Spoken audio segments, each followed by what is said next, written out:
This is Crowmar with TGN. Welcoming you to another World of Warcraft Cataclysm beta video. This is Halfus Wyrmbreaker, the first boss of Bastion of Twilight. This is an interesting boss. He was just recently buffed significantly.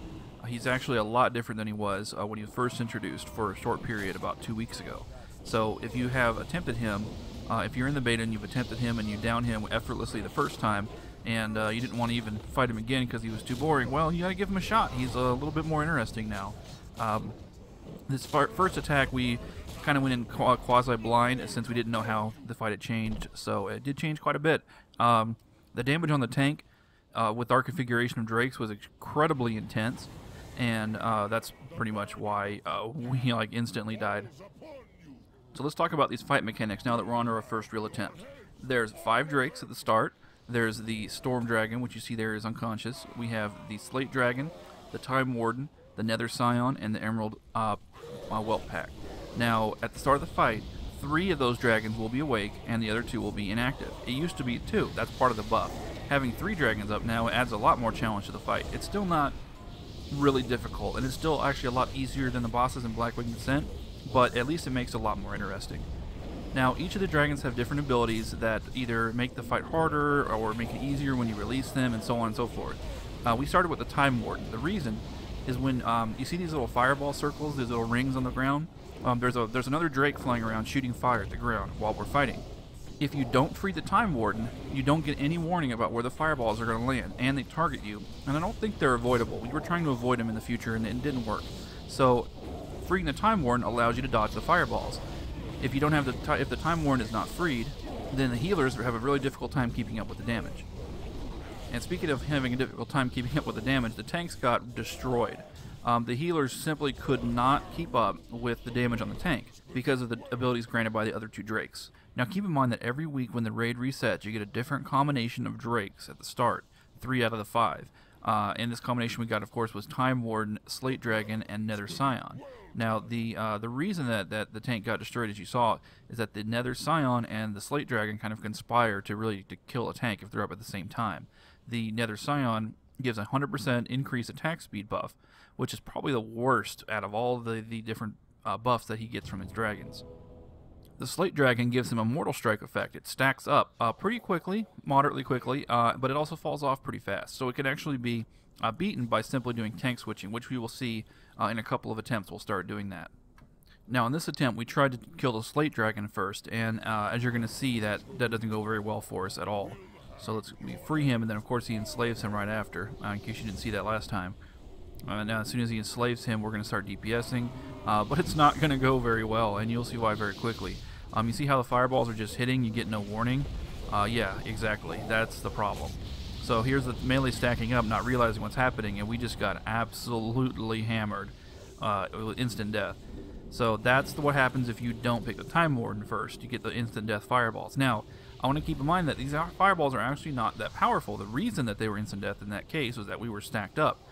So the key, if you don't kill the Time Warden Drake first, is to have everyone make sure they spread out. It is healable. It's brutal, but it's healable. It's certainly a lot more healable than the stupid combination of 100% attack speed and Mortal Strike. That was just completely unhealable. So, for our next attempt, we decided to go with the Nether Scion first, because that 100% attack speed buff is the only one that we really can't do anything about. We can't, we can spread out to make the fireballs do less damage, and we can do tank swapping for the Mortal Strike, but this attack speed buff is just going to destroy us no matter what we do. So, as you can see, we're having the melee spread out, kind of like Kel'Thuzad in a way. Not exactly the same because you know, we don't separate into 2 different groups, but the concept is the same. You just try to keep the melee as far apart as possible so that our fireballs don't splash onto each other. Now, as you can see, during this phase, the raid is taking a lot of damage, not intense damage, just spread out and random, which means the healers have to be really on the ball. Unfortunately, our healers are very good, so that, you know, we were able to get through that, of course. Now, because we picked the Nether Scion first and the attack speed buff is gone, that means that the damage is much more healable on the tank, and this actually goes very well, except for a couple isolated incidents of people getting dropped by fireballs. So once the Nether Scion goes down, we decided to go for the Slate Dragon first, and honestly it was mainly because he was right there. I mean, that was it. We didn't really plan this part. And we thought, well, while we're fighting him, we're like, oh, well, now we get down to the, Mortal Strike debuff and it should be fine. But no, that's not the way to go. The attrition on the raid, because of all the fireballs constantly, is just too much. So anyway, after this attempt, we decided to shake things up again and went a little bit better. So for our next attempt, I'm going to go ahead and fast forward to after we've already killed the Nether Scion and gotten rid of the attack speed buff. Now we've gone to the Time Warden second, and this is absolutely the right order you want to do it in. So we went to Time Warden second, and now you can see again that the fireballs are going slowly, and you can actually see where they land and avoid them. Now there's no need to spread out anymore, and the raid damage is like completely minimal. Only people screwing up and standing in the occasional fireball causing them to take damage, and the damage isn't that much, so it's very forgiving. A lot of people I see watching the video were getting hit occasionally, and it's not a big deal. So now the fight's suddenly easy. And of course, as I discussed earlier, we're doing tank swapping for the Mortal Strike debuff. The tanks just call out when they want to swap, and they swap. It's really, really easy. And this is why I feel like the fight is still too easy. Yes, it's more interesting, but there's strategies to get around most of the Drake abilities, except for the attack speed buff, which is just horrendous. The only reason we wiped a few times in the beginning was we honestly didn't know what we were doing. We had to kind of work this out manually, trial and error, and we didn't really plan out the strategies or know what the Drake abilities were. Now, we did have some people who did the fight during the first time it was open, almost 2 weeks ago now, but it was so much easier then, and the Drake abilities were completely different. Now, we had to relearn it from scratch, and that's why we wiped. But, once we figured out what was going on, it was just really trivial. Now, the fight continues like this. It's very, very easy and boring as you DPS the boss down. This is probably a good time to use your lust, because your melee are about to be basically taken out of the fight after a little while. I'm just going to go ahead and fast forward to spare you the long wait for the boss to get down low.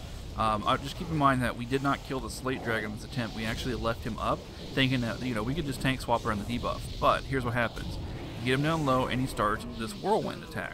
Now, the whirlwind was fairly inconsequential before, but it's been buffed. For one thing, he has diminishing returns on taunt, so you can't taunt him back and forth across the room. You can do it a few times, but ultimately he will go into diminishing returns. So this is kind of like Skady's whirlwind in the sense that he just randomly targets people, but you can pull him away with taunt until it goes immune, like I mentioned. But unlike Skady's whirlwind, he just does it forever until he dies. This is kind of ridiculous. And as you see, as a melee class, really I'm not getting anything done here. I'm just trying to heal myself and occasionally shoot lightning bolts at it, but my lightning bolts are so ineffective that it's just really like I'm barely even contributing right now. And this goes for all the melee. I don't see how you can do anything. He ticks for like 25k a tick per second standing in the whirlwind. There's no way. So we're just kind of like spinning our wheels here. Now, I was doing some really poor DPS on this fight. That's because, not only because of this phase, but just because Enhancement Shamans are actually really underpowered right now. And I actually have seen blue posts about it. I just was kind of hoping they were wrong. I was just kind of hoping that I could at least push some decent DPS, but I couldn't. So after we wiped here, we basically decided that we were going to switch it up a bit, and I went to my Warlock. That way we had more range DPS, less melee, and the Warlock is actually balanced and should be effective. Now here, we just hit his enrage timer. He does a hard enrage. I think it's 6 minutes. I could be wrong about the exact figure, but it's definitely a tough enrage, and it's very unforgiving. It's the only aspect of the fight that's a challenge. It means you can't be leisurely on your DPS. For our next attempt, we decided to go ahead and make sure we killed the Slate Dragon before we switched DPS to the boss. So our kill order was Nether Scion for the attack speed buff, then Time Warden for the fireballs, and then Slate Dragon. We kind of felt like we had a long time on the enrage timer. It's just that we were doing no DPS, and we should do better now that we have we swapped the melee out for ranged. Plus, I should just be doing better DPS overall with this class, hopefully. Although my DPS actually turns out to be really poor, and it proves that it wasn't the class, it was actually the player. But anyway, so this goes a lot better. I'm just going to fast forward it to after the Slate Dragon's dead, just so you see. Now, the Slate Dragon has an interesting ability after you've gotten rid of him. In addition to the fact the boss doesn't do Mortal Strike anymore, and it thus is even more trivial, the Slate Dragon will occasionally stun the boss for a few seconds, and this works during Whirlwind. You can't really control it as far as I know. I mean, we certainly would have liked to control it, but when it does work, it's really great because it gives you an opportunity to do some damage. It's still useless for melee, however. There's the stun actually right there. It's still useless for melee, though. Because if you're all the way across the room, you can't just like run to him and hopefully get to him before the stun wears off. He's just going to start whirlwinding again and then wipe you out instantly. speaking of Whirlwind, as you can see, I'm able to continue doing DPS while the boss is Whirlwinding, a lot better than the melee for sure. Now, there's still a lot of motion on this fight. Oh, there's another stun during the Whirlwind. That's fantastic. Anyway, there's a lot of motion during the fight, avoiding him while he's spinning, dodging fireballs, but it's not a problem.